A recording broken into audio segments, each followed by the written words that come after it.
أعوذ بالله من الشيطان الرجيم. بسم الله الرحمن الرحيم. ألف لام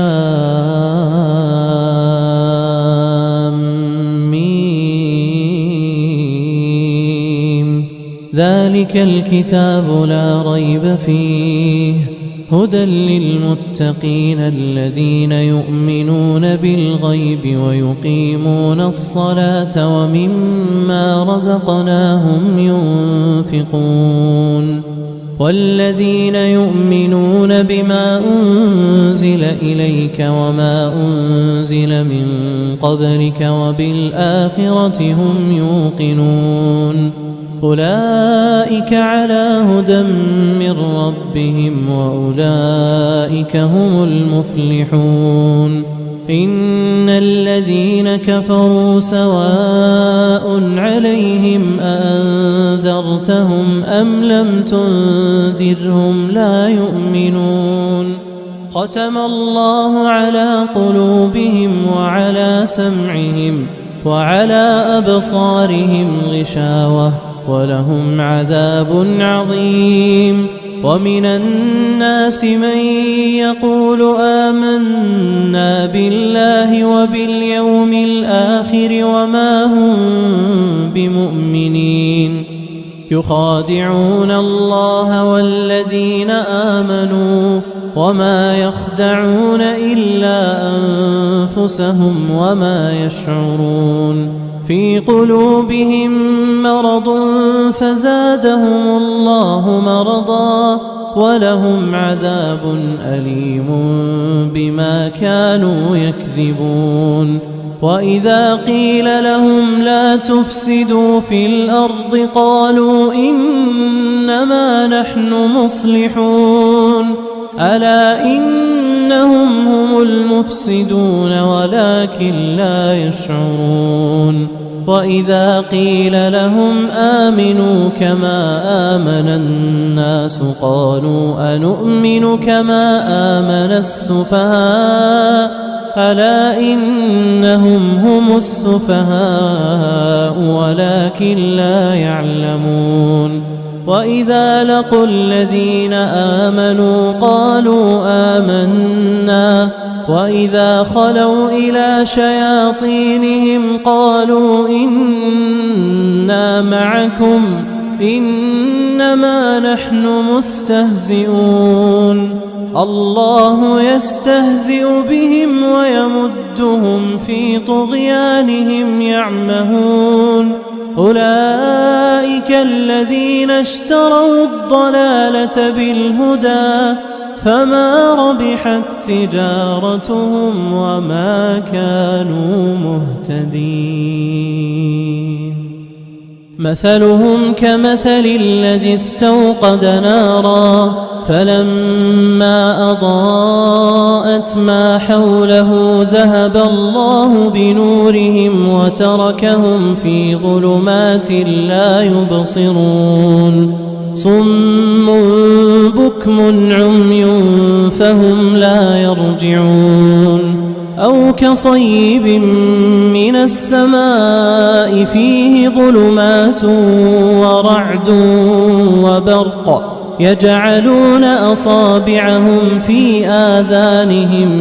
من الصواعق حذر الموت والله محيط بالكافرين. يكاد البرق يخطف أبصارهم كلما أضاء لهم مشوا فيه وإذا أظلم عليهم قاموا ولو شاء الله لذهب بسمعهم وأبصارهم إن الله على كل شيء قدير. يا أيها الناس اعبدوا ربكم الذي خلقكم والذين من قبلكم لعلكم تتقون. الذي جعل لكم الأرض فراشا والسماء بناء وأنزل من السماء ماء فأخرج به من الثمرات رزقا لكم فلا تجعلوا لله أندادا وأنتم تعلمون وإن كنتم في ريب مما نزلنا على عبدنا فأتوا بسورة من مثله وادعوا شهداءكم من دون الله إن كنتم صادقين فإن لم تفعلوا ولن تفعلوا فاتقوا النار التي وقودها الناس والحجارة أعدت للكافرين وبشر الذين آمنوا وعملوا الصالحات أن لهم جنات تجري من تحتها الأنهار كلما رزقوا منها من ثمرة رزقا قالوا هذا الذي رزقنا من قبل وأتوا به متشابها ولهم فيها أزواج مطهرة وهم فيها خالدون إن الله لا يستحيي أن يضرب مثلا ما بعوضة فما فوقها فأما الذين آمنوا فيعلمون أنه الحق من ربهم وأما الذين كفروا فيقولون ماذا أراد الله بهذا مثلا يضل به كثيرا ويهدي به كثيرا وما يضل به إلا الفاسقين الذين ينقضون عهد الله من بعد ميثاقه ويقطعون ما أمر الله به أن يوصل ويفسدون في الأرض أولئك هم الخاسرون كيف تكفرون بالله وكنتم أمواتا فأحياكم ثم يميتكم ثم يحييكم ثم إليه ترجعون هو الذي خلق لكم ما في الأرض جميعا ثم استوى إلى السماء فسواهن 7 سماوات وهو بكل شيء عليم وإذ قال ربك للملائكة إني جاعل في الأرض خليفة قالوا أتجعل فيها من يفسد فيها ويسفك الدماء ونحن نسبح بحمدك ونقدس لك قال إني أعلم ما لا تعلمون وعلم آدم الأسماء كلها ثم عرضهم على الملائكة فقال أنبئوني بأسماء هؤلاء إن كنتم صادقين قالوا سبحانك لا علم لنا إلا ما علمتنا إنك أنت العليم الحكيم قال يا آدم أنبئهم بأسمائهم فلما أنبأهم بأسمائهم قال ألم أقل لكم إني أعلم غيب السماوات والأرض وأعلم ما تبدون وما كنتم تكتمون وإذ قلنا للملائكة اسجدوا لآدم فسجدوا إلا إبليس أبى واستكبر وكان من الكافرين وقلنا يا آدم اسكن أنت وزوجك الجنة وكلا منها رغدا حيث شئتما ولا تقربا هذه الشجرة فتكونا من الظالمين فأزلهما الشيطان عنها فأخرجهما مما كانا فيه وقلنا اهبطوا بعضكم لبعض عدو ولكم في الأرض مستقر ومتاع إلى حين فتلقى آدم من ربه كلمات فتاب عليه إنه هو التواب الرحيم قلنا اهبطوا منها جميعا فإما يأتينكم مني هدى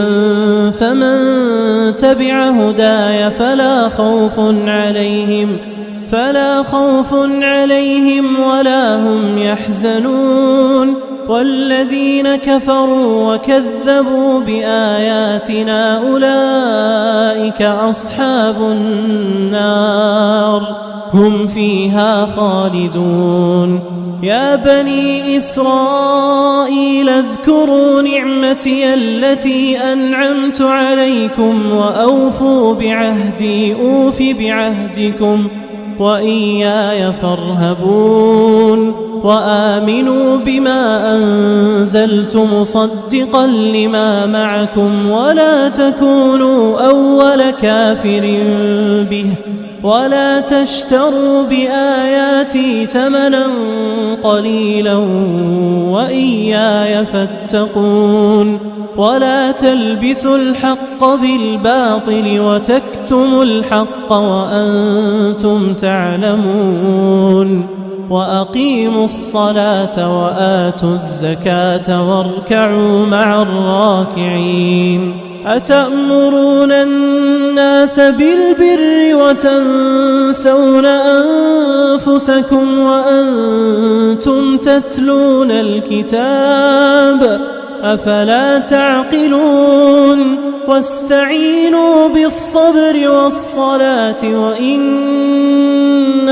لكبيرة إلا على الخاشعين الذين يظنون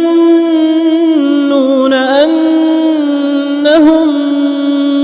ملاقو ربهم وأنهم إليه راجعون يا بني إسرائيل اذكروا نعمتي التي أنعمت عليكم وأني فضلتكم على العالمين واتقوا يوما لا تجزي نفس عن نفس شيئا ولا يقبل منها شفاعة ولا يؤخذ منها عدل ولا هم ينصرون وإذ نجيناكم من آل فرعون يسومونكم سوء العذاب يذبحون أبناءكم ويستحيون نساءكم وفي ذلكم بلاء من ربكم عظيم وإذ فرقنا بكم البحر فأنجيناكم وأغرقنا آل فرعون وأنتم تنظرون وإذ واعدنا موسى 40 ليلة ثم اتخذتم العجل من بعده وأنتم ظالمون ثم عفونا عنكم من بعد ذلك لعلكم تشكرون وإذ آتينا موسى الكتاب والفرقان لعلكم تهتدون وإذ قال موسى لقومه يا قوم إنكم ظلمتم أنفسكم باتخاذكم العجل فتوبوا إلى بارئكم فاقتلوا أنفسكم ذلكم خير لكم عند بارئكم فتاب عليكم إنه هو التواب الرحيم. وإذ قلتم يا موسى لن نؤمن لك حتى نرى الله جهرة فأخذتكم الصاعقة وأنتم تنظرون ثم بعثناكم من بعد موتكم لعلكم تشكرون وظللنا عليكم الغمام وأنزلنا عليكم المن والسلوى كلوا من طيبات ما رزقناكم وما ظلمونا ولكن كانوا أنفسهم يظلمون. وإذ قلنا ادخلوا هذه القرية فكلوا منها حيث شئتم رغدا وادخلوا الباب سجدا وقولوا حطة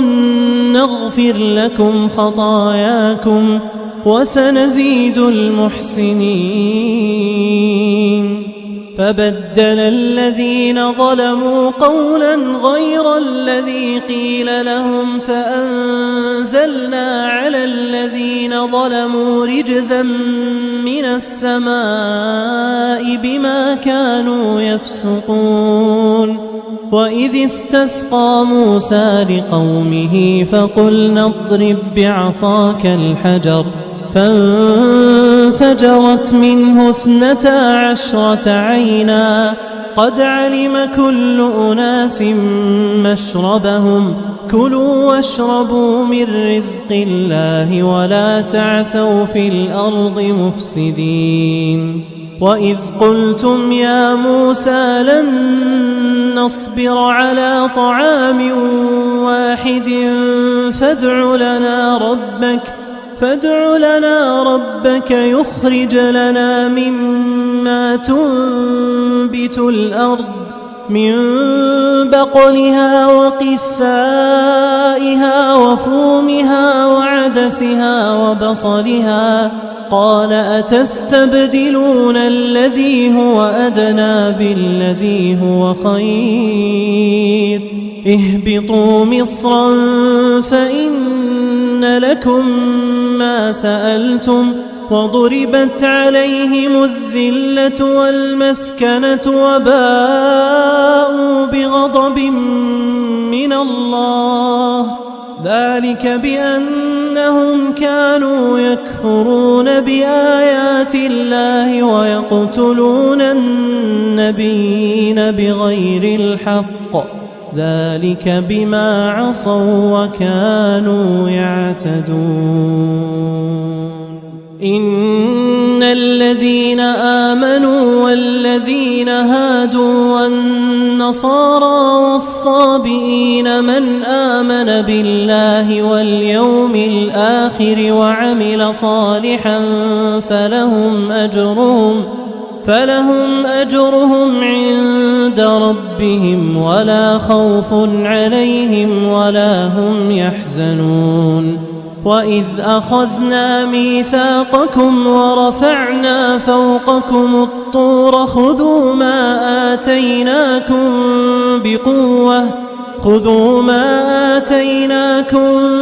بقوة واذكروا ما فيه لعلكم تتقون. ثم توليتم من بعد ذلك فلولا فضل الله عليكم ورحمته لكنتم من الخاسرين. ولقد علمتم الذين اعتدوا منكم في السبت فقلنا لهم كونوا قردة خاسئين فجعلناها نكالا لما بين يديها وما خلفها وموعظة للمتقين. وإذ قال موسى لقومه إن الله يأمركم أن تذبحوا بقرة قالوا أتتخذنا هزوا قال أعوذ بالله أن أكون من الجاهلين. قالوا ادع لنا ربك يبين لنا ما هي. قال إنه يقول إنها بقرة لا فارض ولا بكر عوان بين ذلك فافعلوا ما تؤمرون. قالوا ادع لنا ربك يبين لنا ما لونها. قال إنه يقول إنها بقرة صفراء فاقع لونها تسر الناظرين. قالوا ادع لنا ربك يبين لنا ما هي إن البقرة شابه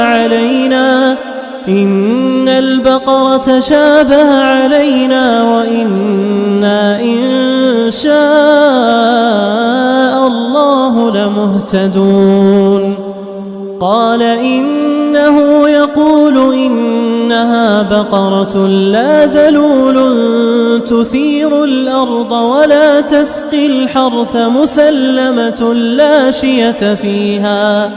قالوا الآن جئت بالحق فذبحوها وما كادوا يفعلون. وإذ قتلتم نفسا فادارأتم فيها والله مخرج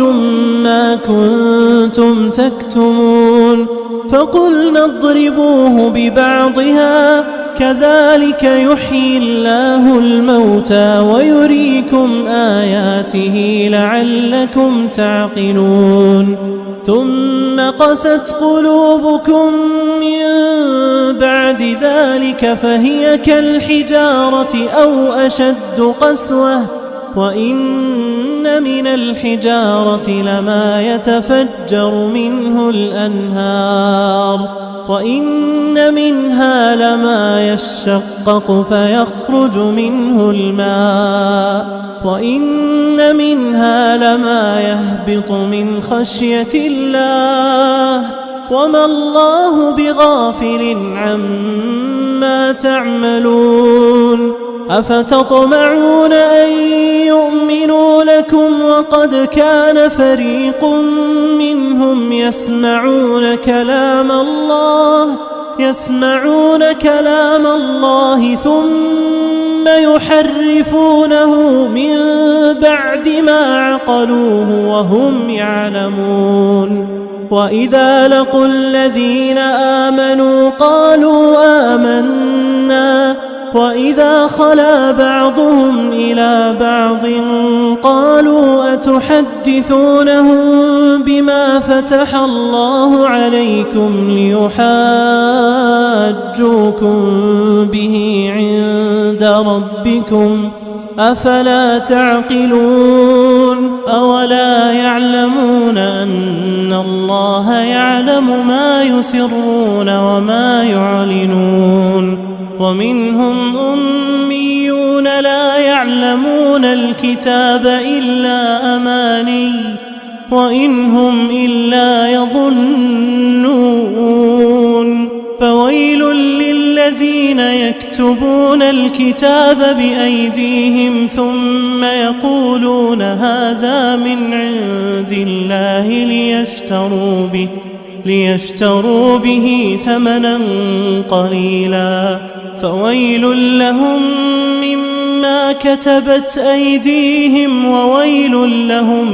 مما يكسبون. وقالوا لن تمسنا النار إلا أياما معدودة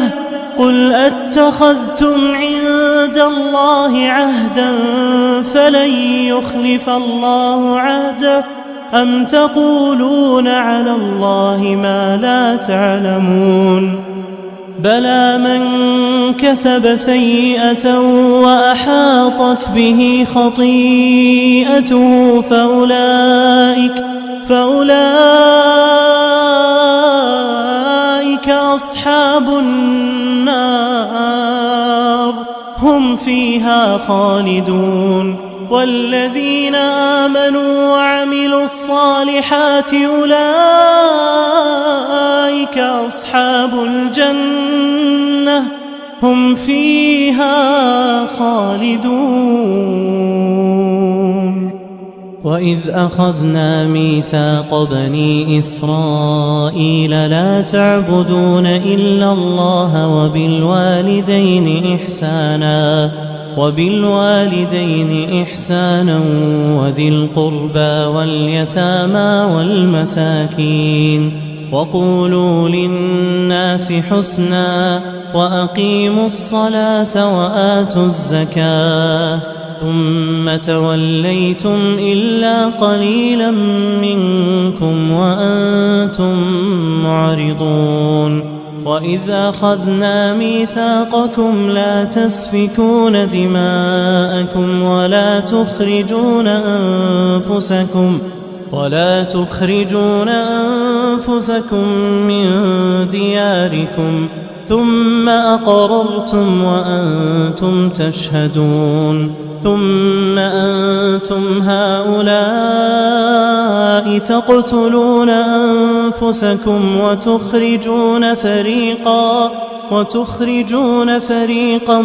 منكم من ديارهم تظاهرون عليهم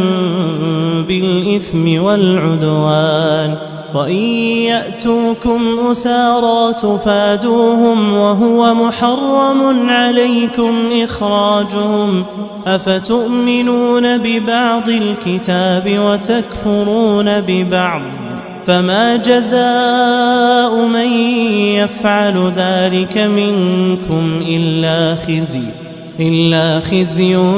في الحياة الدنيا ويوم القيامة يردون إلى أشد العذاب وما الله بغافل عما تعملون. أولئك الذين اشتروا الحياة الدنيا بالآخرة فلا يخفف عنهم العذاب ولا هم ينصرون. ولقد آتينا موسى الكتاب وقفينا من بعده بالرسل وآتينا عيسى ابن مريم البينات وأيدناه بروح القدس أفكلما جاءكم رسول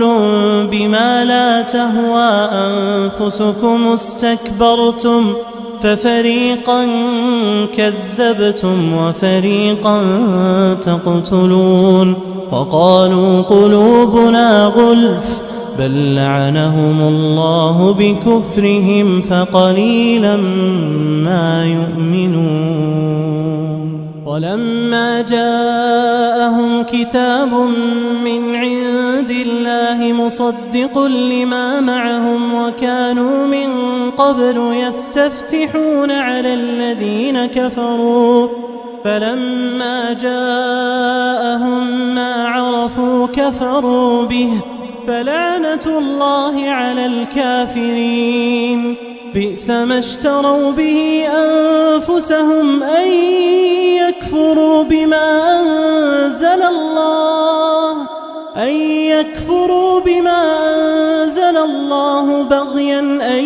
ينزل الله من فضله على من يشاء من عباده فباءوا بغضب على غضب وللكافرين عذاب مهين. وإذا قيل لهم آمنوا بما أنزل الله قالوا نؤمن بما أنزل علينا ويكفرون بما وراءه وهو الحق مصدقا لما معهم قل فلم تقتلون أنبياء الله من قبل إن كنتم مؤمنين. ولقد جاءكم موسى بالبينات ثم اتخذتم العجل من بعده وأنتم ظالمون. وإذ أخذنا ميثاقكم ورفعنا فوقكم الطور خذوا ما آتيناكم بقوة واسمعوا قالوا سمعنا وعصينا وأشربوا في قلوبهم العجل بكفرهم قل بئس ما يأمركم به إيمانكم إن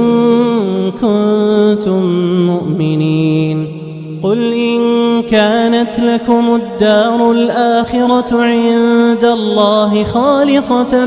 من دون الناس فتمنوا الموت إن كنتم صادقين ولن يتمنوه أبدا بما قدمت أيديهم والله عليم بالظالمين ولتجدنهم أحرص الناس على حياة ومن الذين أشركوا يود أحدهم لو يعمر 1000 سنة وما هو بمزحزحه من العذاب أن يعمر والله بصير بما يعملون قل من كان عدوا لجبريل فإنه نزله على قلبك بإذن الله مصدقا لما بين يديه وهدى وبشرى للمؤمنين من كان عدوا لله وملائكته ورسله وجبريل وميكال فإن الله عدو للكافرين ولقد أنزلنا إليك آيات بينات وما يكفر بها إلا الفاسقون أوكلما عاهدوا عهدا نبذه فريق منهم بل أكثرهم لا يؤمنون ولما جاءهم رسول من عند الله مصدق لما معهم نبذ فريق من الذين أوتوا الكتاب كتاب الله وراء ظهورهم كأنهم لا يعلمون واتبعوا ما تتلو الشياطين على ملك سليمان وما كفر سليمان ولكن الشياطين كفروا يعلمون الناس السحر وما أنزل على الملكين ببابل هاروت وماروت وما يعلمان من أحد حتى يقولا إنما نحن فتنة فلا تكفر فيتعلمون منهما ما يفرقون به بين المرء وزوجه وما هم بضارين به من أحد إلا بإذن الله ويتعلمون ما يضرهم ولا ينفعهم ولقد علموا لمن اشتراه ما له في الآخرة من خلاق ولبئس ما شروا به أنفسهم لو كانوا يعلمون ولو أنهم آمنوا واتقوا لمثوبة من عند الله خير لو كانوا يعلمون يا أيها الذين آمنوا لا تقولوا راعنا وقولوا انظرنا واسمعوا وللكافرين عذاب أليم ما يود الذين كفروا من أهل الكتاب ولا المشركين أن ينزل عليكم من خير من ربكم والله يختص برحمته من يشاء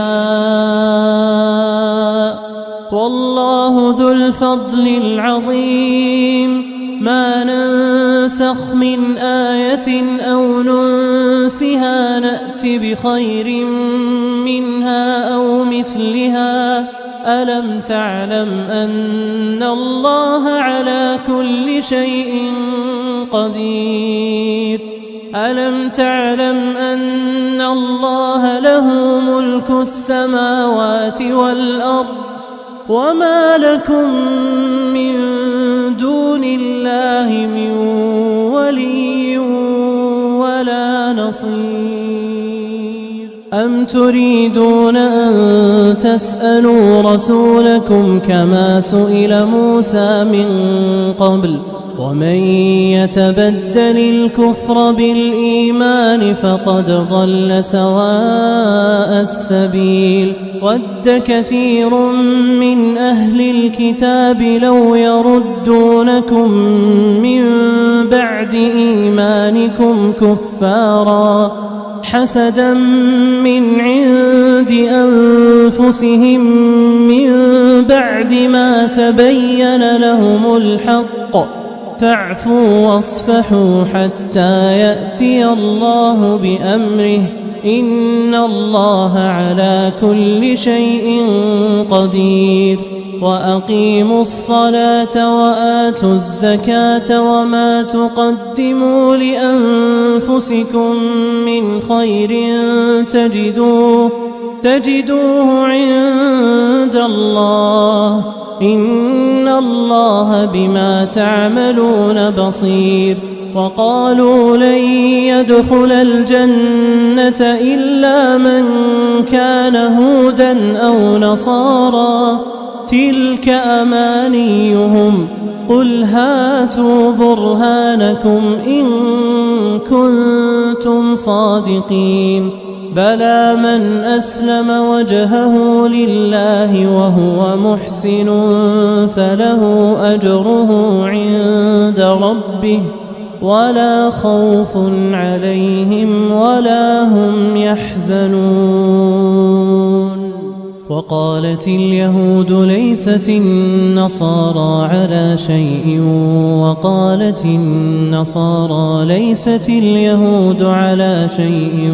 وهم يتلون الكتاب كذلك قال الذين لا يعلمون مثل قولهم فالله يحكم بينهم يوم القيامة فيما كانوا فيه يختلفون ومن أظلم ممن منع مساجد الله أن يذكر فيها اسمه وسعى في خرابها أولئك ما كان لهم أن يدخلوها إلا خائفين لهم في الدنيا خزي ولهم في الآخرة عذاب عظيم ولله المشرق والمغرب فأينما تولوا فثم وجه الله إن الله واسع عليم وقالوا اتخذ الله ولدا سبحانه بل له ما في السماوات والأرض كل له قانتون بديع السماوات والأرض وإذا قضى أمرا فإنما يقول له كن فيكون وقال الذين لا يعلمون لولا يكلمنا الله أو تأتينا آية كذلك قال الذين من قبلهم مثل قولهم تشابهت قلوبهم قد بينا الآيات لقوم يوقنون إنا أرسلناك بالحق بشيرا ونذيرا ولا تسأل عن أصحاب الجحيم ولن ترضى عنك اليهود ولا النصارى حتى تتبع ملتهم قل إن هدى الله هو الهدى ولئن اتبعت أهواءهم بعد الذي جاءك من العلم ما لك من الله من ولي ولا نصير الذين آتيناهم الكتاب يتلونه حق تلاوته أولئك يؤمنون به ومن يكفر به فأولئك هم الخاسرون يا بني إسرائيل اذكروا نعمتي التي أنعمت عليكم وأني فضلتكم على العالمين واتقوا يوما لا تجزي نفس عن نفس شيئا ولا يقبل منها عدل ولا تنفعها شفاعة ولا هم ينصرون وإذ ابتلى إبراهيم ربه بكلمات فأتمهن قال إني جاعلك للناس إماما قال ومن ذريتي قال لا ينال عهد الظالمين وإذ جعلنا البيت مثابة للناس وأمنا واتخذوا من مقام إبراهيم مصلى وعهدنا إلى إبراهيم وإسماعيل أن طهرا بيتي للطائفين والعاكفين والركع السجود وإذ قال إبراهيم رب اجعل هذا بلدا آمنا وارزق أهله من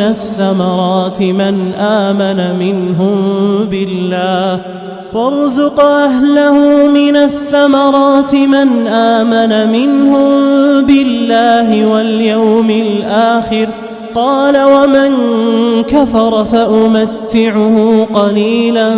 ثم أضطره إلى عذاب النار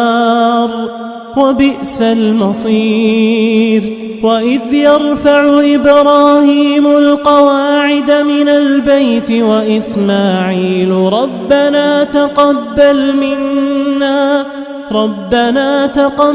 منا إنك أنت السميع العليم ربنا واجعلنا مسلمين لك ومن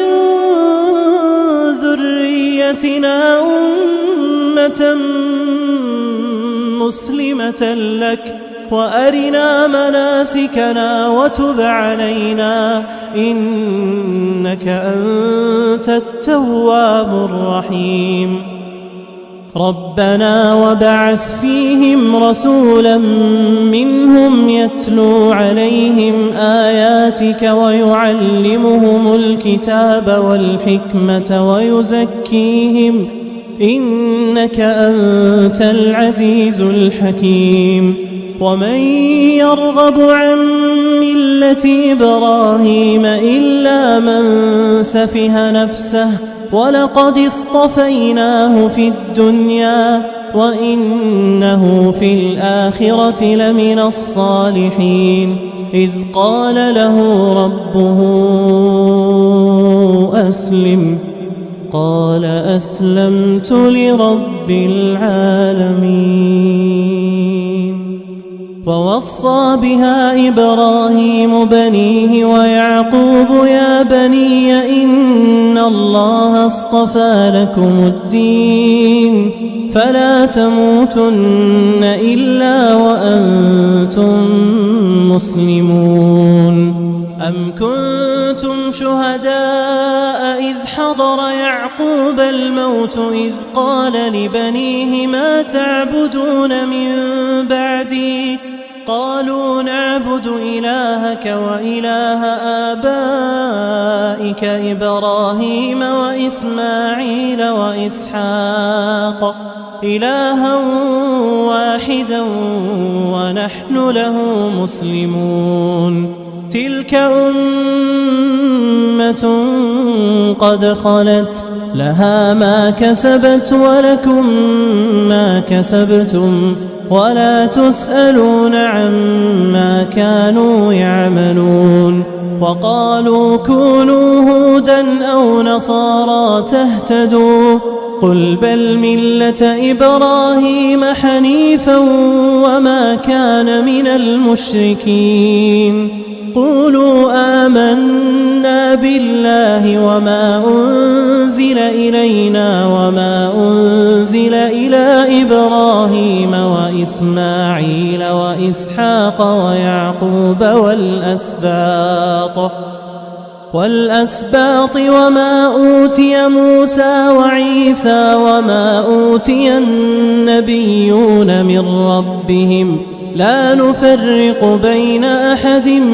منهم ونحن له مسلمون. فإن آمنوا بمثل ما آمنتم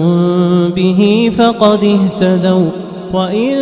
تولوا فإنما هم في شقاق فسيكفيكهم الله وهو السميع العليم. صبغة الله ومن أحسن من الله صبغة ونحن له عابدون. قل أتحاجوننا في الله وهو ربنا وربكم ولنا أعمالنا ولكم أعمالكم ونحن له مخلصون. أم تقولون إن إبراهيم وإسماعيل وإسحاق ويعقوب والأسباط كانوا هودا أو نصارى قل أأنتم أعلم أم الله ومن أظلم ممن كتم شهادة عنده من الله وما الله بغافل عما تعملون. تلك أمة قد خلت لها ما كسبت ولكم ما كسبتم ولا تسألون عما كانوا يعملون. سيقول السفهاء من الناس ما ولاهم عن قبلتهم التي كانوا عليها قل لله المشرق والمغرب يهدي من يشاء إلى صراط مستقيم. وكذلك جعلناكم أمة وسطا لتكونوا شهداء على الناس ويكون الرسول عليكم شهيدا. وما جعلنا القبلة التي كنت عليها إلا لنعلم من يتبع الرسول ممن ينقلب على عقبيه وإن كانت لكبيرة إلا على الذين هدى الله وما كان الله ليضيع إيمانكم إن الله بالناس لرءوف رحيم. قد نرى تقلب وجهك في السماء فلنولينك قبلة ترضاها فول وجهك شطر المسجد الحرام وحيث ما كنتم فولوا وجوهكم شطره وإن الذين أوتوا الكتاب ليعلمون أنه الحق من ربهم وما الله بغافل عما يعملون. ولئن أتيت الذين أوتوا الكتاب بكل آية ما تبعوا قبلتك وما أنت بتابع قبلتهم وما بعضهم بتابع قبلة بعض ولئن اتبعت أهواءهم من بعد ما جاءك من العلم إنك إذا لمن الظالمين. الذين آتيناهم الكتاب يعرفونه كما يعرفون أبناءهم وإن فريقا منهم ليكتمون الحق وهم يعلمون. الحق من ربك فلا تكونن من الممترين. ولكل وجهة هو موليها فاستبقوا الخيرات أينما تكونوا يأت بكم الله جميعا إن الله على كل شيء قدير. ومن حيث خرجت فول وجهك شطر المسجد الحرام وإنه للحق من ربك وما الله بغافل عما تعملون. ومن حيث خرجت فول وجهك شطر المسجد الحرام وحيث ما كنتم فولوا وجوهكم شطره لئلا يكون للناس عليكم حجة إلا الذين ظلموا منهم فلا تخشوهم واخشوني ولأتم نعمتي عليكم ولعلكم تهتدون. كما أرسلنا فيكم رسولا منكم يتلو عليكم آياتنا ويزكيكم ويعلمكم الكتاب والحكمة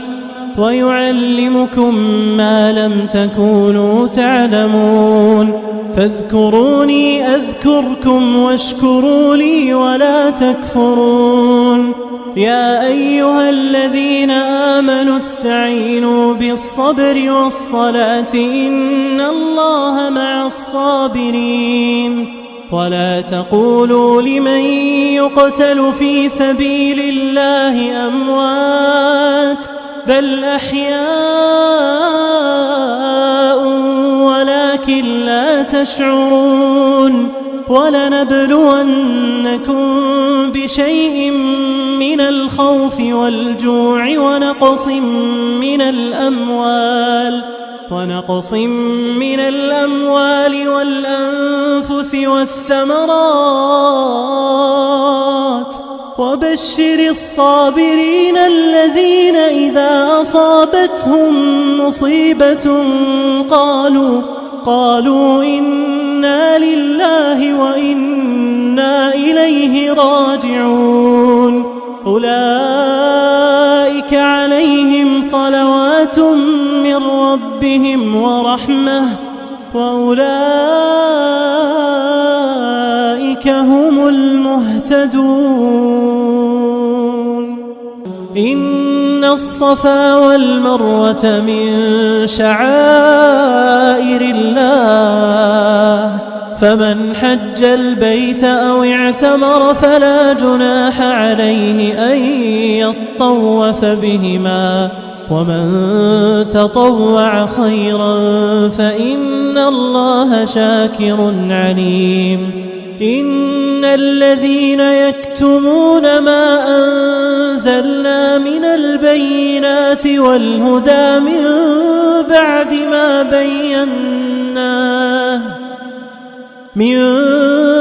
ما بيناه للناس في الكتاب أولئك يلعنهم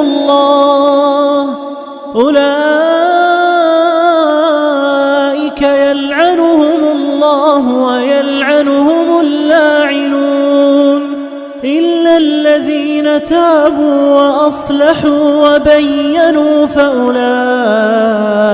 أتوب عليهم وأنا التواب الرحيم. إن الذين كفروا وماتوا وهم كفار أولئك عليهم لعنة الله والملائكة والناس أجمعين. خالدين فيها لا يخفف عنهم العذاب ولا هم ينظرون وإلهكم إله واحد لا إله إلا هو الرحمن الرحيم إن في خلق السماوات والأرض واختلاف الليل والنهار والفلك التي تجري في البحر بما ينفع الناس وما أنزل الله من السماء من ماء فأحيا به الأرض بعد موتها وبث فيها من كل دابة وتصريف الرياح والسحاب المسخر بين السماء والأرض لآيات لقوم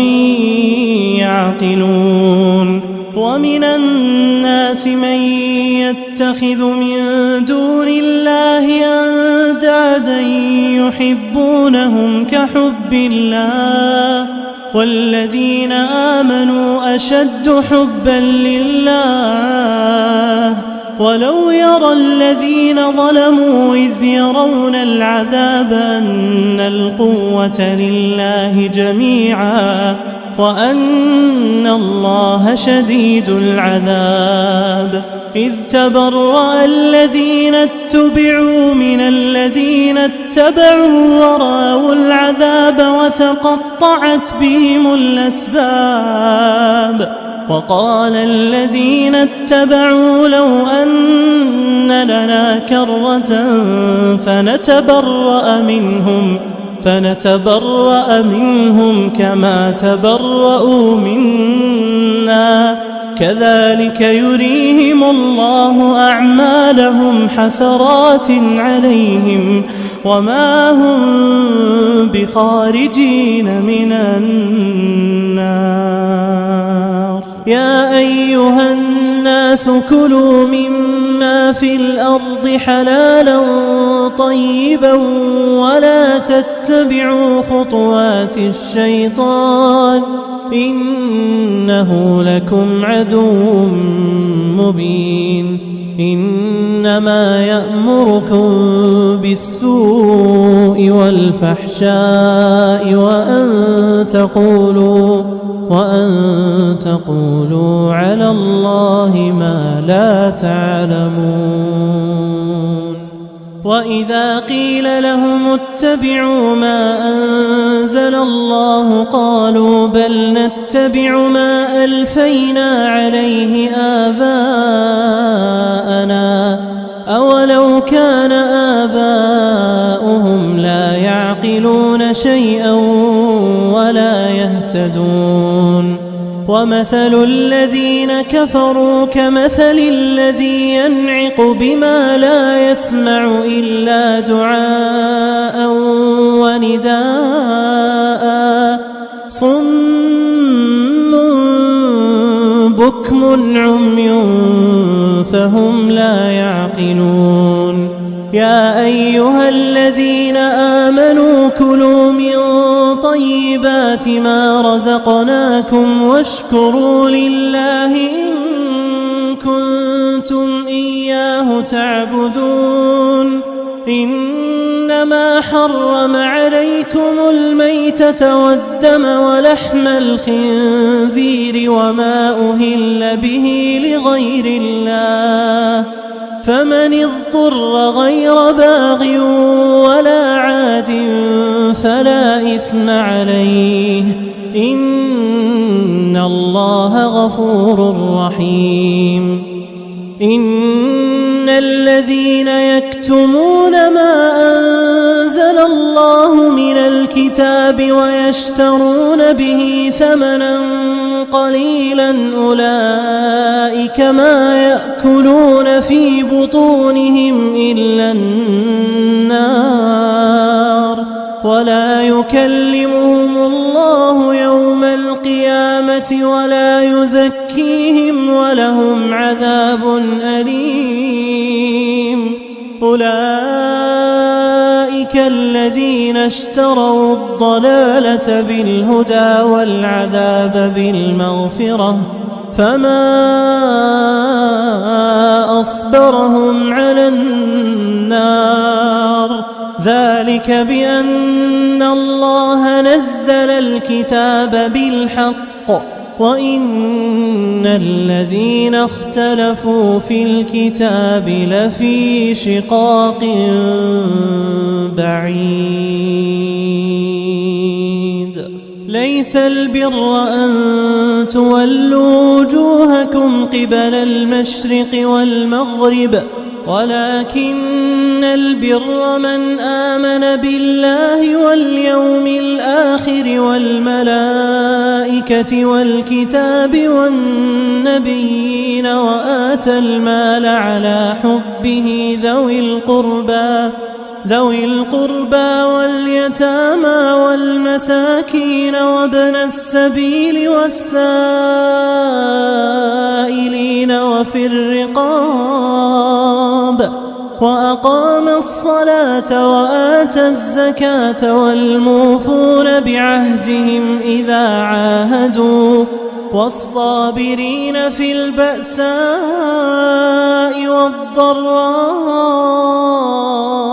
وحين البأس أولئك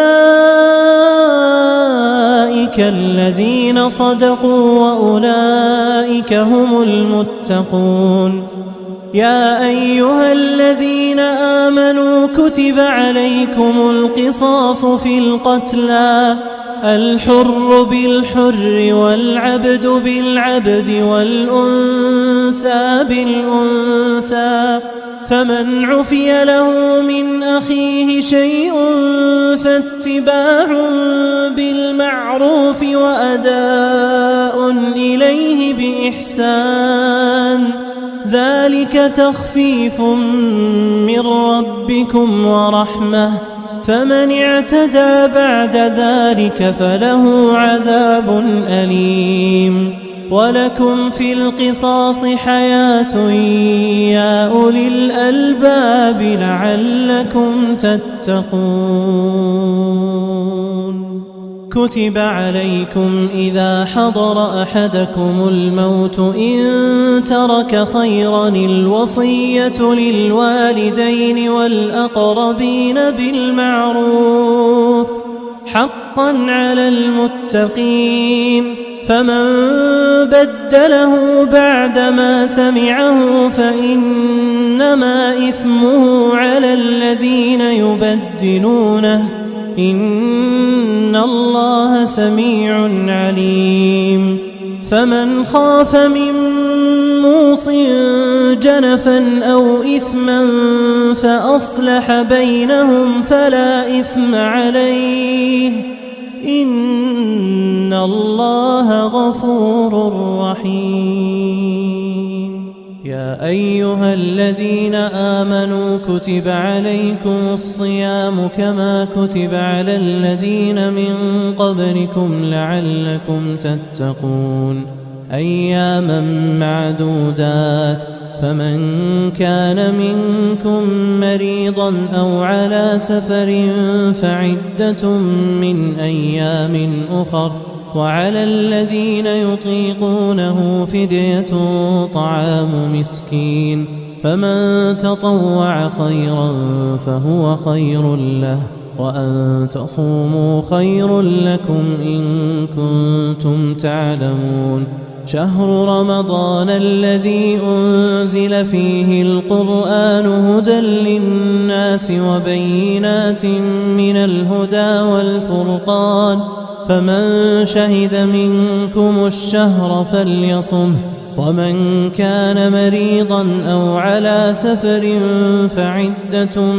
من أيام أخر يريد الله بكم اليسر ولا يريد بكم العسر ولتكملوا العدة ولتكبروا الله على ما هداكم ولعلكم تشكرون. وإذا سألك عبادي عني فإني قريب نجيب دعوة الداع إذا دعان فليستجيبوا لي وليؤمنوا بي لعلهم يرشدون.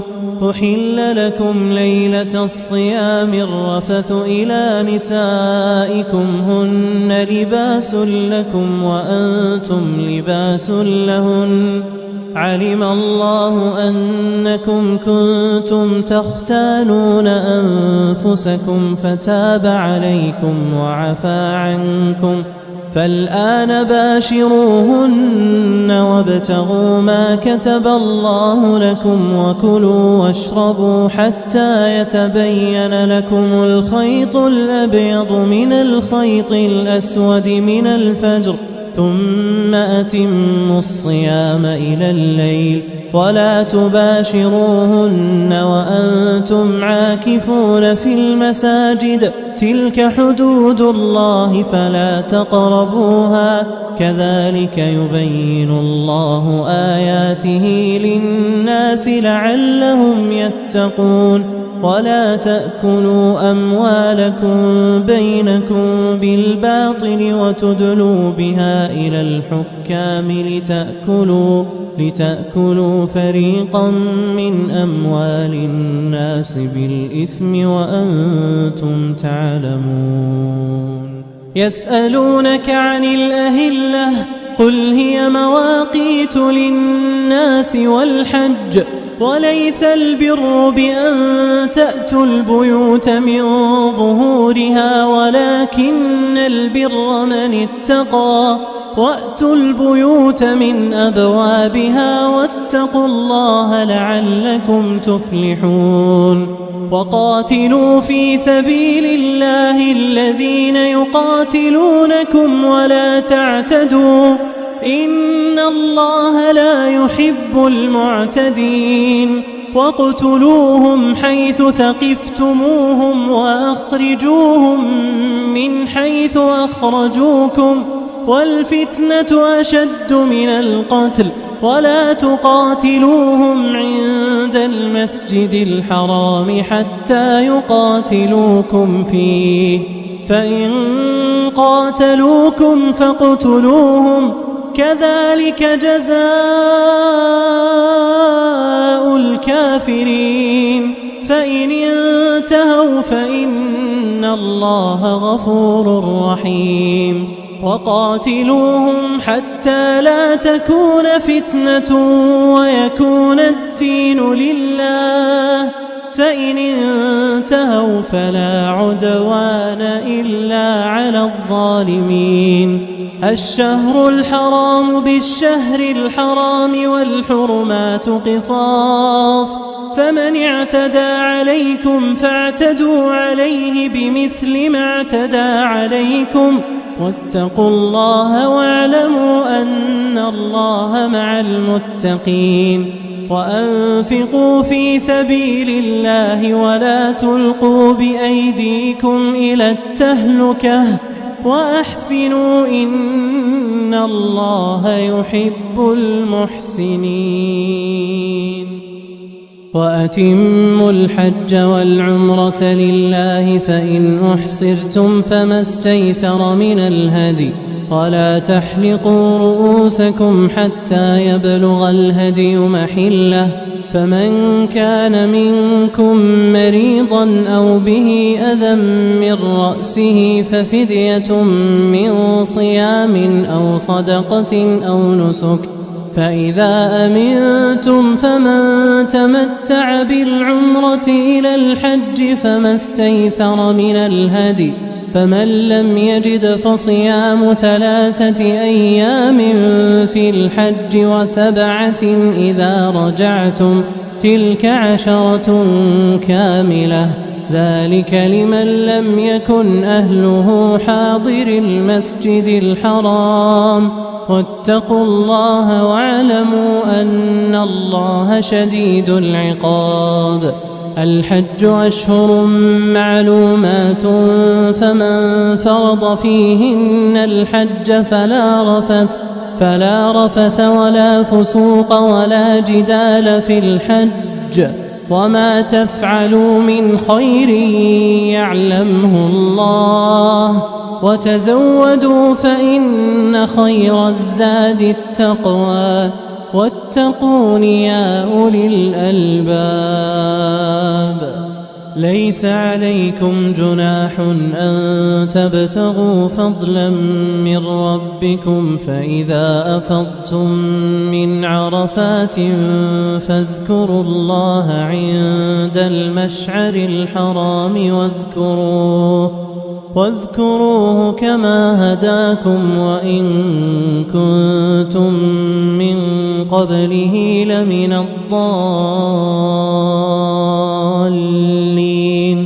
ثم أفيضوا من حيث أفاض الناس واستغفروا الله إن الله غفور رحيم. فإذا قضيتم مناسككم فاذكروا الله كذكركم آباءكم أو أشد ذكرا. فمن الناس من يقول ربنا آتنا في الدنيا وما له في الآخرة من خلاق، ومنهم من يقول ربنا آتنا في الدنيا حسنة وفي الآخرة حسنة وقنا عذاب النار. أولئك لهم نصيب مما كسبوا والله سريع الحساب. واذكروا الله في أيام معدودات، فمن تعجل في يومين فلا إثم عليه، ومن تأخر فلا إثم عليه لمن اتقى. واتقوا الله واعلموا أنكم إليه تحشرون. ومن الناس من يعجبك قوله في الحياة الدنيا ويشهد الله على ما في قلبه وهو ألد الخصام. وإذا تولى سعى في الأرض ليفسد فيها ويهلك الحرث والنسل، والله لا يحب الفساد. وإذا قيل له اتق الله أخذته العزة بالإثم، فحسبه جهنم ولبئس المهاد. ومن الناس من يشري نفسه ابتغاء مرضات الله، والله رؤوف بالعباد. يا أيها الذين آمنوا ادخلوا في السلم كافة ولا تتبعوا خطوات الشيطان إنه لكم عدو مبين. فإن زللتم من بعد ما جاءتكم البينات فاعلموا أن الله عزيز حكيم. هل ينظرون إلا أن يأتيهم الله في ظلل من الغمام والملائكة وقضي الأمر وإلى الله ترجع الأمور. سل بني إسرائيل كم آتيناهم من آية بينة، ومن يبدل نعمة الله من بعد ما جاءته فإن الله شديد العقاب. زين للذين كفروا الحياة الدنيا ويسخرون من الذين آمنوا، والذين اتقوا فوقهم يوم القيامة، والله يرزق من يشاء بغير حساب. كان الناس أمة واحدة فبعث الله النبيين مبشرين ومنذرين وأنزل معهم الكتاب بالحق ليحكم بين الناس فيما اختلفوا فيه وما اختلف فيه إلا الذين أوتوه من بعد ما جاءتهم البينات بغيا بينهم فهدى الله الذين آمنوا لما اختلفوا فيه من الحق بإذنه والله يهدي من يشاء إلى صراط مستقيم أم حسبتم أن تدخلوا الجنة ولما يأتكم مثل الذين خلوا من قبلكم مستهم البأساء والضراء وزلزلوا حتى يقول الرسول والذين آمنوا معه متى نصر الله ألا إن نصر الله قريب يسألونك ماذا ينفقون قل ما أنفقتم من خير فللوالدين والأقربين واليتامى والمساكين وابن السبيل وما تفعلوا من خير فإن الله به عليم كتب عليكم القتال وهو كره لكم وعسى أن تكرهوا شيئا وهو خير لكم وعسى أن تحبوا شيئا وهو شر لكم والله يعلم وأنتم لا تعلمون يسألونك عن الشهر الحرام قتال فيه قل قتال فيه كبير وصد عن سبيل الله وكفر به والمسجد الحرام وإخراج أهله منه أكبر عند الله والفتنة أكبر من القتل ولا يزالون يقاتلونكم حتى يردوكم عن دينكم إن استطاعوا ومن يرتدد منكم عن دينه فيمت وهو كافر فأولئك حبطت أعمالهم في الدنيا والآخرة وأولئك أصحاب النار هم فيها خالدون إن الذين آمنوا والذين هاجروا وجاهدوا في سبيل الله أولئك يرجون رحمة الله والله غفور رحيم يسألونك عن الخمر والميسر قل فيهما إثم كبير ومنافع للناس وإثمهما أكبر من نفعهما ويسألونك ماذا ينفقون قل العفو كذلك يبين الله لكم الآيات لعلكم تتفكرون في الدنيا والآخرة ويسألونك عن اليتامى قل إصلاح لهم خير وإن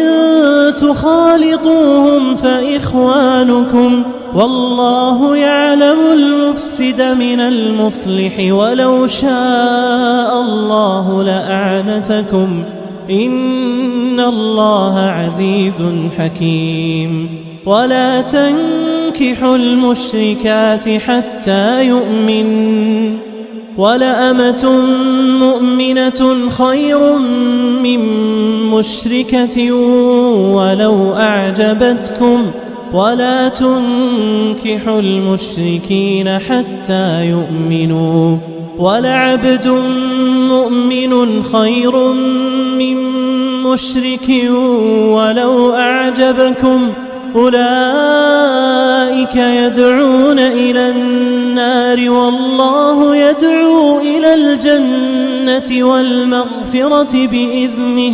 ويبين آياته للناس لعلهم يتذكرون ويسألونك عن المحيض قل هو أذى فاعتزلوا النساء في المحيض ولا تقربوهن حتى يطهرن فإذا تطهرن فأتوهن من حيث أمركم الله إن الله يحب التوابين ويحب المتطهرين نساؤكم حرث لكم فأتوا حرثكم أنى شئتم وقدموا لأنفسكم واتقوا الله واعلموا أنكم ملاقوه وبشر المؤمنين ولا تجعلوا الله عرضة لأيمانكم أن تبروا وتتقوا وتصلحوا بين الناس والله سميع عليم لا يؤاخذكم الله باللغو في أيمانكم ولكن يؤاخذكم بما كسبت قلوبكم والله غفور حليم للذين يؤلون من نسائهم تربص 4 أشهر فإن فاءوا فإن الله غفور رحيم وإن عزموا الطلاق فإن الله سميع عليم والمطلقات يتربصن بأنفسهن 3 قروء ولا يحل لهن أن يكتمن ما خلق الله في أرحامهن إن كن يؤمن بالله واليوم الآخر وبعولتهن أحق بردهن في ذلك إن أرادوا إصلاحا ولهن مثل الذي عليهن بالمعروف وللرجال عليهن درجة والله عزيز حكيم الطلاق 2 فإمساك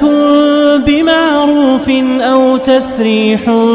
بإحسان ولا يحل لكم أن تأخذوا مما آتيتموهن شيئا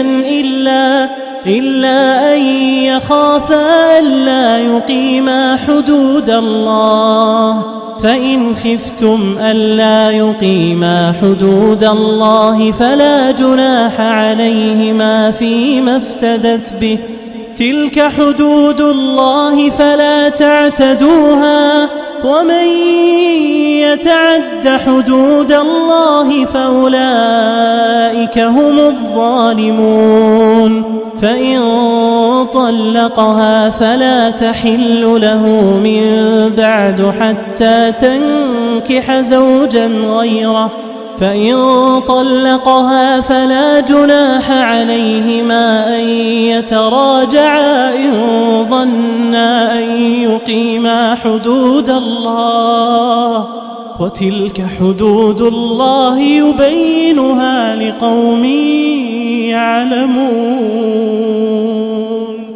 وإذا طلقتم النساء فبلغن أجلهن فأمسكوهن بمعروف أو سرحوهن بمعروف ولا تمسكوهن ضرارا لتعتدوا ومن يفعل ذلك فقد ظلم نفسه ولا تتخذوا آيات الله هزوا واذكروا نعمة الله عليكم وما أنزل عليكم من الكتاب والحكمة يعظكم به واتقوا الله واعلموا أن الله بكل شيء عليم وإذا طلقتم النساء فبلغن أجلهن فلا تعضلوهن أن ينكحن أزواجهن إذا تراضوا بينهم بالمعروف ذلك يوعظ به من كان منكم يؤمن بالله واليوم الآخر ذلكم أزكى لكم وأطهر والله يعلم وأنتم لا تعلمون والوالدات يرضعن أولادهن حولين كاملين لمن أراد أن يتم الرضاعة وعلى المولود له رزقهن وكسوتهن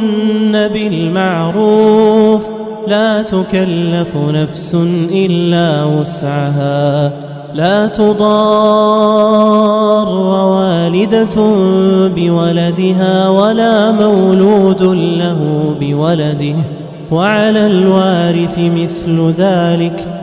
فإن أرادا فصالا عن تراض منهما وتشاور فلا جناح عليهما وإن أردتم أن تسترضعوا أولادكم فلا جناح عليكم إذا سلمتم ما آتيتم بالمعروف واتقوا الله واعلموا أن الله بما تعملون بصير والذين يتوفون منكم ويذرون أزواجا يتربصن بأنفسهن 4 أشهر وعشرا فإذا بلغن أجلهن فلا جناح عليكم فيما فعلن في أنفسهن بالمعروف والله بما تعملون خبير ولا جناح عليكم فيما عرضتم به من خطبة النساء أو أكننتم في أنفسكم علم الله أنكم ستذكرونهن ولكن لا تواعدوهن سرا إلا أن تقولوا قولا معروفا ولا تعزموا عقدة النكاح حتى يبلغ الكتاب أجله واعلموا أن الله يعلم ما في أنفسكم فاحذروه واعلموا أن الله غفور حليم لا جناح عليكم إن طلقتم النساء ما لم تمسوهن أو تفرضوا لهن فريضة ومتعوهن على الموسع قدره وعلى المقتر قدره متاعا بالمعروف حقا على المحسنين وإن طلقتموهن من قبل أن تمسوهن وقد فرضتم لهن فريضة فنصف ما فرضتم إلا أن يعفون أو يعفو الذي بيده عقدة النكاح وأن تعفوا أقرب للتقوى ولا تنسوا الفضل بينكم إن الله بما تعملون بصير حافظوا على الصلوات والصلاة الوسطى وقوموا لله قانتين فإن خفتم فرجالا أو ركبانا فإذا أمنتم فاذكروا الله كما علمكم ما لم تكونوا تعلمون والذين يتوفون منكم ويذرون أزواجا وصية لأزواجهم متاعا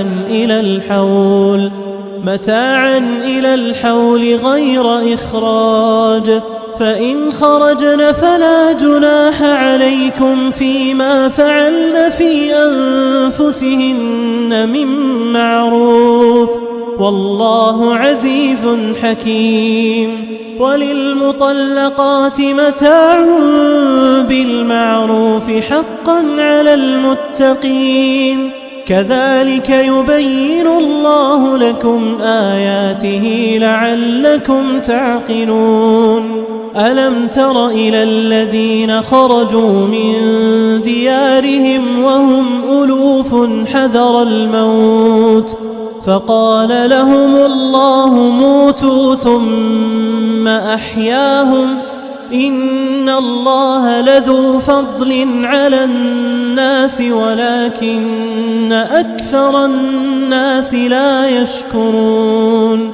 وقاتلوا في سبيل الله واعلموا أن الله سميع عليم من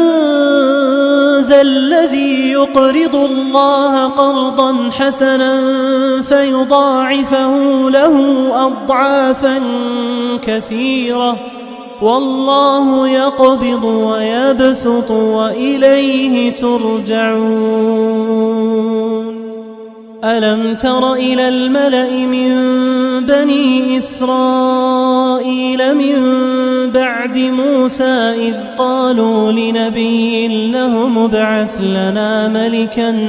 نقاتل في سبيل الله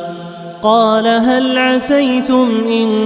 كتب عليكم القتال ألا تقاتلوا قالوا وما لنا ألا نقاتل في سبيل الله وقد أخرجنا من ديارنا وأبنائنا فلما كتب عليهم القتال تولوا إلا قليلا منهم والله عليم بالظالمين وقال لهم نبيهم إن الله قد بعث لكم طالوت ملكا قالوا أنى يكون له الملك علينا ونحن أحق بالملك منه ولم يؤت سعة من المال قال إن الله اصطفاه عليكم وزاده بسطة في العلم والجسم والله يؤتي ملكه من يشاء والله واسع عليم وقال لهم نبيهم إن آية ملكه أن يأتيكم التابوت فيه سكينة من ربكم وبقية مما ترك آل موسى وآل هارون تحمله الملائكة إن في ذلك لآية لكم إن كنتم مؤمنين فلما فصل طالوت بالجنود قال إن الله مبتليكم بنهر فمن شرب منه فليس مني ومن لم يطعمه فإنه مني إلا من اغترف غرفة بيده فشربوا منه إلا قليلا منهم فلما جاوزه هو والذين آمنوا معه قالوا لا طاقة لنا اليوم بجالوت وجنوده قال الذين يظنون أنهم ملاقو الله كم من فئة قليلة غلبت فئة كثيرة بإذن الله والله مع الصابرين. ولما برزوا لجالوت وجنوده قالوا ربنا أفرغ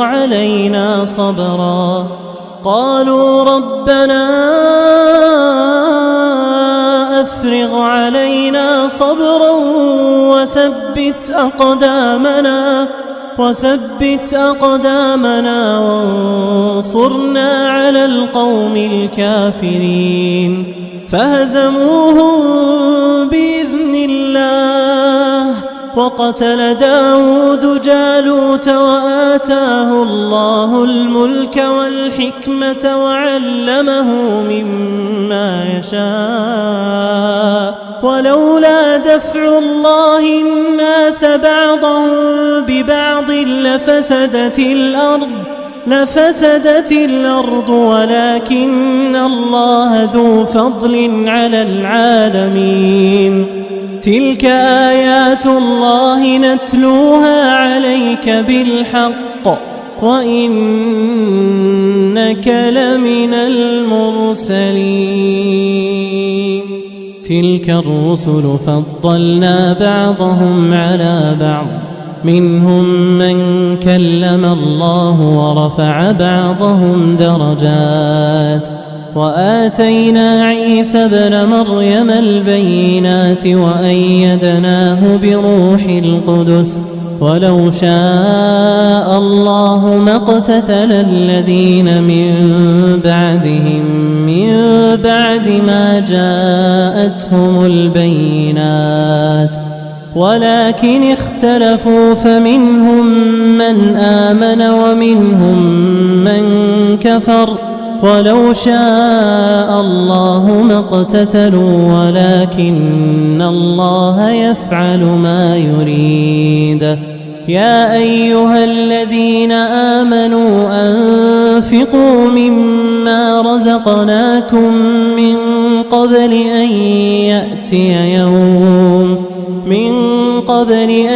يأتي يوم لا بيع فيه ولا خلة ولا شفاعة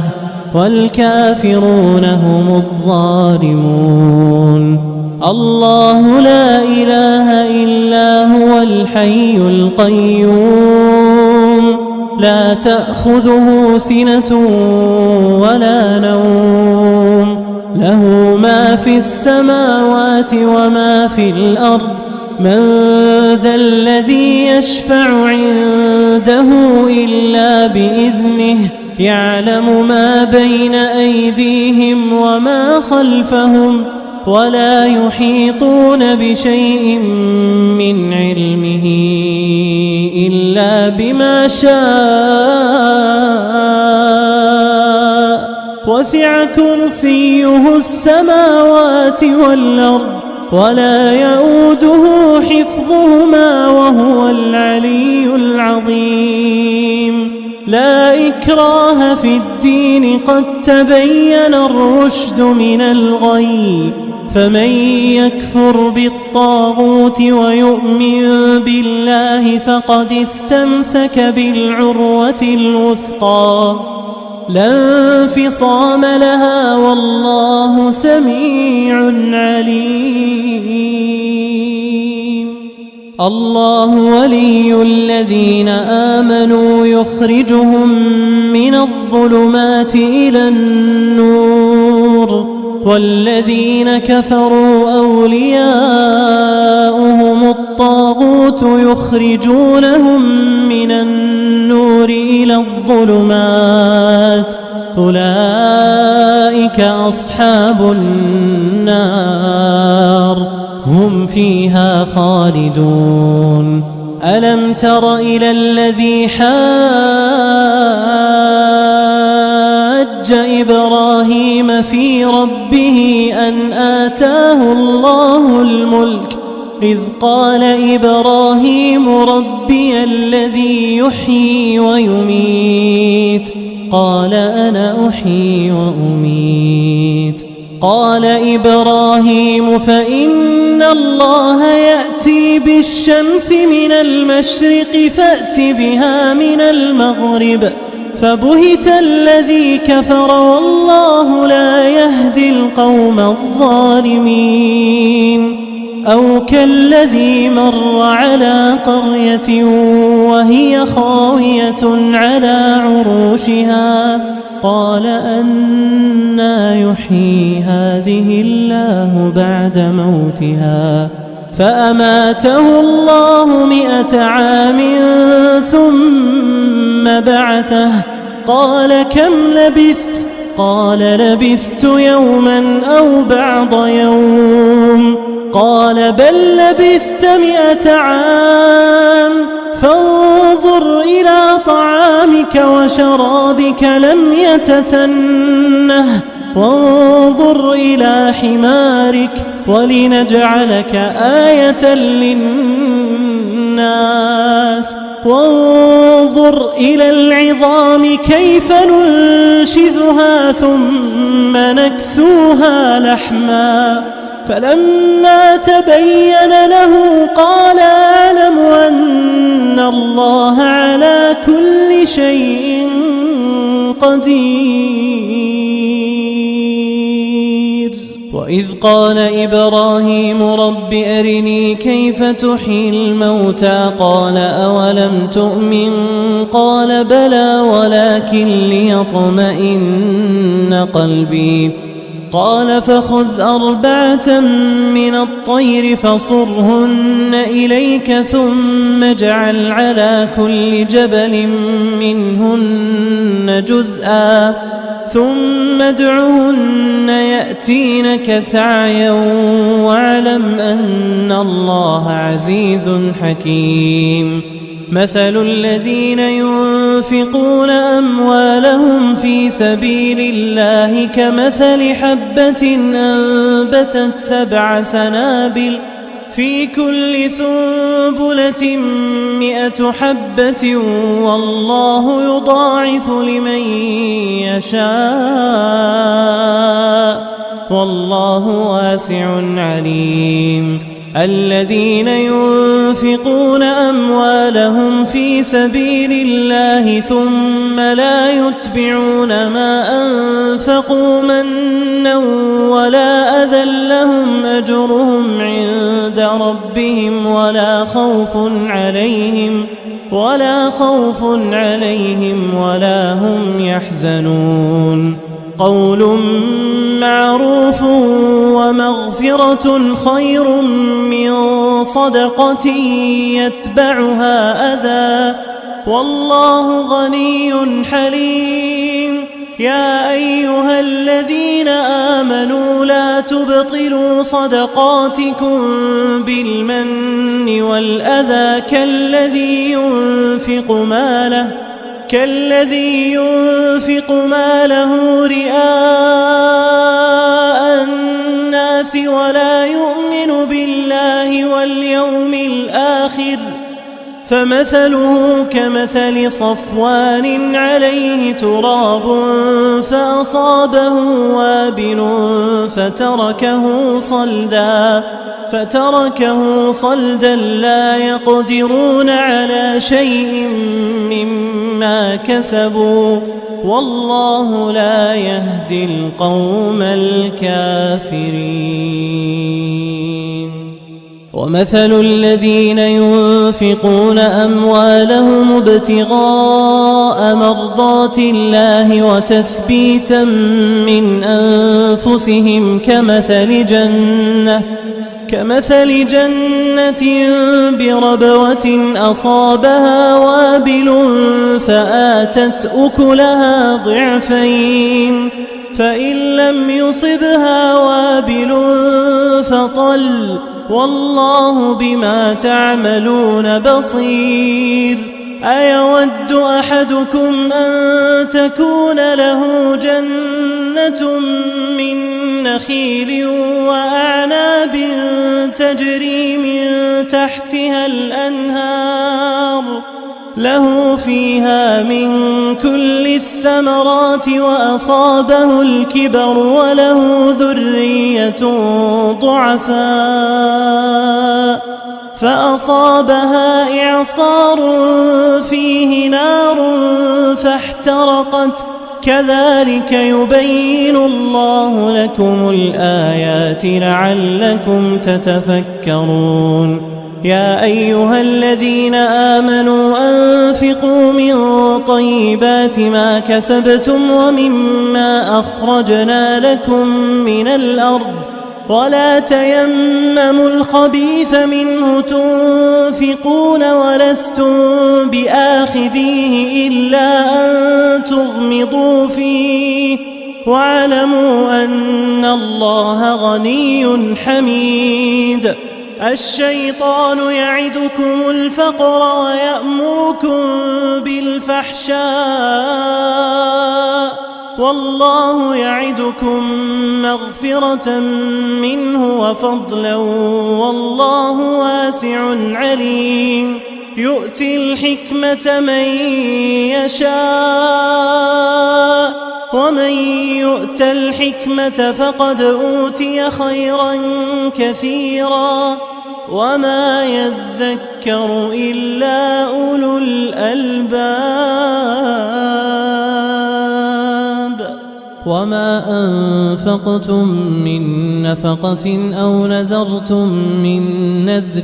فإن الله يعلمه وما للظالمين من أنصار إن تبدوا الصدقات فنعما هي وإن تخفوها وتؤتوها الفقراء فهو خير لكم ويكفر عنكم من سيئاتكم والله بما تعملون خبير ليس عليك هداهم ولكن الله يهدي من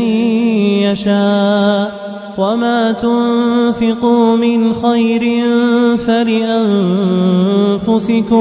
وما تنفقون إلا ابتغاء وجه الله وما تنفقوا من خير يوفى إليكم وأنتم لا تظلمون للفقراء الذين أحصروا في سبيل الله لا يستطيعون ضربا في الأرض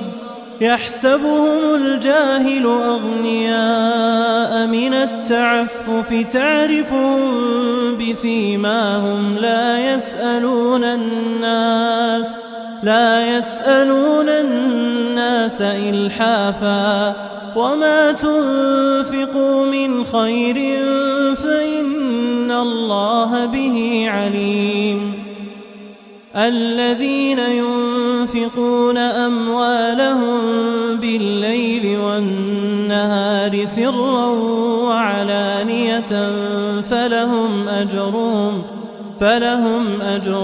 عند ربهم ولا خوف عليهم ولا هم يحزنون الذين يأكلون الربا لا يقومون إلا كما يقوم الذي يتخبطه الشيطان من المس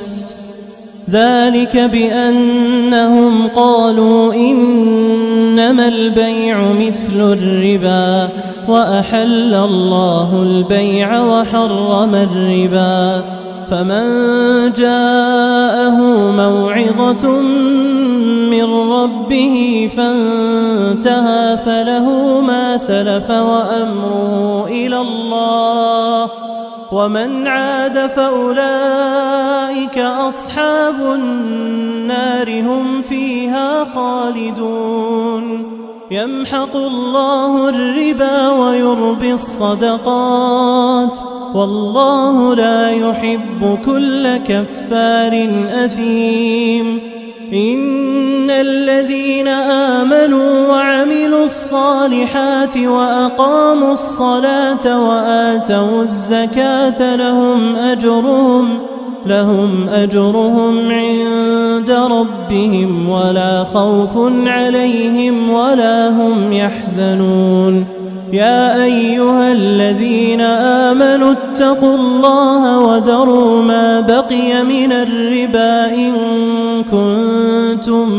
مؤمنين فإن لم تفعلوا فأذنوا بحرب من الله ورسوله وإن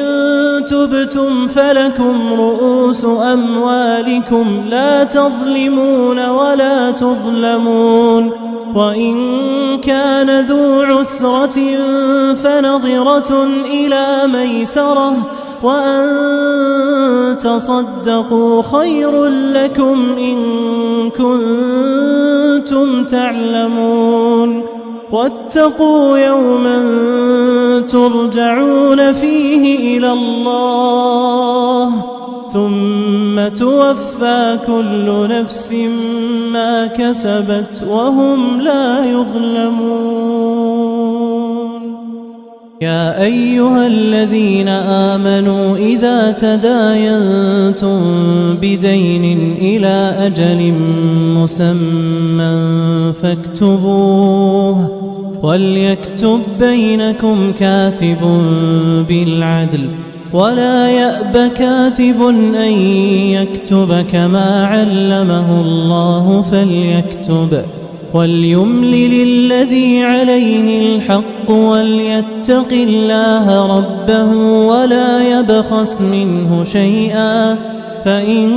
كان الذي عليه الحق سفيها أو ضعيفا أو لا يستطيع أن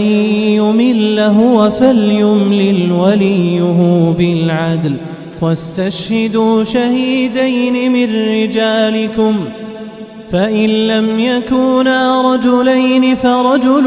وامرأتان ممن ترضون من الشهداء أن تضل إحداهما فتذكر إحداهما الأخرى ولا يأبى الشهداء إذا ما دعوا ولا تسأموا أن تكتبوه صغيرا أو كبيرا إلى أجله ذلكم أقسط عند الله وأقوم للشهادة وأدنى ألا ترتابوا إلا أن تكون تجارة حاضرة تديرونها بينكم فليس عليكم جناح ألا تكتبوها وأشهدوا إذا تبايعتم ولا يضار كاتب ولا شهيد وإن تفعلوا فإنه فسوق بكم واتقوا الله ويعلمكم الله والله بكل شيء عليم وإن كنتم على سفر ولم تجدوا كاتبا فرهان مقبوضة فإن أمن بعضكم بعضا فليؤدي الذي ائتمن أمانته وليتق الله ربه ولا تكتموا الشهادة ومن يكتمها فإنه آثم قلبه والله بما تعملون عليم لله ما في السماوات وما في الأرض وإن تبدوا ما في أنفسكم أو تخفوه يحاسبكم به الله فيغفر لمن يشاء ويعذب من يشاء والله على كل شيء قدير آمن الرسول بما أنزل إليه من ربه والمؤمنون كل آمن بالله وملائكته وكتبه ورسله لا نفرق بين أحد من رسله وقالوا سمعنا وأطعنا غفرانك ربنا وإليك المصير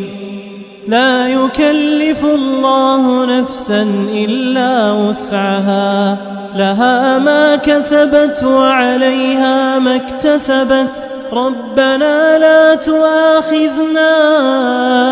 إن نسينا أو أخطأنا ربنا ولا تحمل علينا إصرا كما حملته على الذين من قبلنا ربنا ولا تحملنا ما لا طاقة لنا به واعف عنا واغفر لنا وارحمنا أنت مولانا فانصرنا على القوم الكافرين.